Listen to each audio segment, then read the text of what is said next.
काय रे एवढा उदास का बसला आहेस? काय नाही रे, तुला काय करायचं आहे? आता माझ्यापासूनच लपवशील? तुला तर माहितीये मला किती मोठा डान्सर व्हायचं होतं. मग होणार आहेस की तू?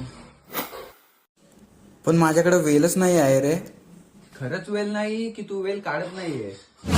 कसा काढणार वेळ? सकाळी उठतो, जिमला जातो, जिमवरून आलो की नंतर सकाळी कॉलेजला जातो, घरी येईपर्यंत संध्याकाळ होते. मग कधी करणार मी प्रॅक्टिस? मग संध्याकाळी कर ना, संध्याकाळी करायला काय हरकत आहे? हे बघ, टाइम भेटत नाही हा कारण देऊ नको, कारण आपल्या आवडत्या गोष्टीसाठी टाइम भेटत नसतो, तो आपल्याला काढावा लागतो.